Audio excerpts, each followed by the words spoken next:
Salamlar dostlar. Bu Aleksandr Tkachenko'dur. Bu videoda sizə Royal Hook xidmətində tapşırıqları necə isə salmağı göstərəcəyəm. Bu dəfə əl ilə yoxlama ilə əl ilə yerinə yetirilən bir tapşırıqdır. Ən sadə nümunə indi YouTube kanalımızda sərhlər yaratmağımızdır. Beləliklə Royal Hook xidmətində sürətli tapşırıqları necə isə salmaq barədə əvvəlki təlimatları yazdım. İstəyirəm ki, bu video YouTube-da mümkün qədər yuxarıda, ideal halda isə məhz mənim başlığım üzrə axtarışda birinci yerdə olsun.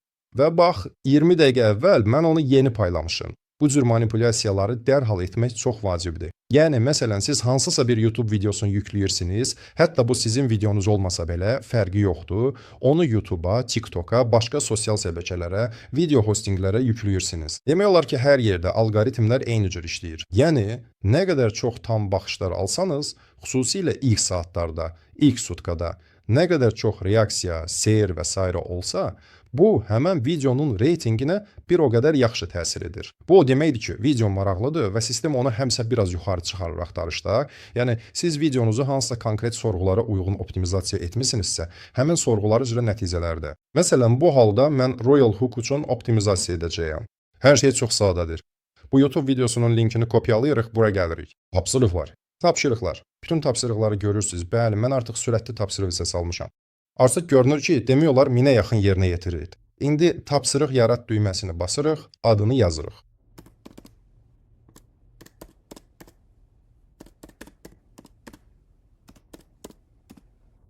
Deməli, YouTube-a linki yapışdırıram. Tapşırıq nova olaraq video hostingləri, YouTube-u, video ilə bağlı hər şeyi seçirik. Tapşırığın özünü konkret olaraq yazırım.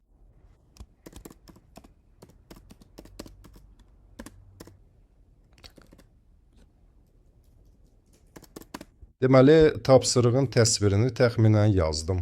Videoya ən azı 5 sözlük müsbət sərh yazmaq lazımdır. Əgər sərhlərlə bağlı nəsə bu cür edəcəksinizsə, həmişə yazın ki, ən azı 5 söz olsun. Ya da bəlkə daha çox istəyirsiniz. Çünki 1-2 söz bu boş şeydir, sayılmır. Yəni, bir çox sosial şəbəkə sistemləri bunu ciddi qəbul etmir. Ona görə də ən azı 5 söz olsun ki, bu az-çox əhəmiyyətli, geniş bir sərh sayılsın və ondan fayda olsun. Bax elə. Və bu halda mən Royal Hook açar sözündən istifadə etdim. Yəni, mənim video mesaj açar sözə Royal Hook xidmətinin adını uyğunlaşdırılıb. Mən istəyirəm ki, sərhlərdə Royal Hook açar sözü iştirak etsin. Çünki bu sözlə irəliləyirəm. Mövzuya uyğun olmayan sərhlər qəbul edilmir. Yəqin ki, bəzi insanlar sadəcə hazır sərhi kopyalayıb hamıya göndərəcəklər. Əgər bu videonun mövzusuna uyğun olmasa, məsələn, məndə Royal Hook xidməti haqqında videodur, amma kimsə yazır, nə gözəl videodur və bununla da bitir. Yəni, təbii ki, belə bir tapşırığı rədd edib qəbul etməyəcəyəm. Çünki bu mənim üçün faydasızdır. Buna görə də mən bu barədə dərhal burada yazıram. Aşağıda tapşırığı təsdiqləmək üçün məlumat verilmişdir. Hamısı, sərhəddinizin mətnini yazın və ya ekran görüntüsü göndərin. Daha da, bunu ya hər kəsə, ya da matrisdə aktiv biznes yeri olan hər kəsə, ya da tərəfdaş rütbəsinə malik olanlara göstərə bilərəm. Yaxşı, bu mərhələdə yəqin ki, hələlik hamını qəbul edəcəyəm. Hədəfləmə, olca. Mən orada Rusiya, Qazaxıstan, Belarus kimi rus dilli ölkələri seçdim. Əslində seçməyə bilərdim. Eyb yox. Səhər, cins, maraqlar vacibi deyil. Gündəlik və ümumi yerinə yetirilmə sayı da fərq etmir. Yaxşı, gəlin 20 götürək. Yəqin ki, bu kifayət edər. Və hamısı gündə 20 dəfə. O dəniz.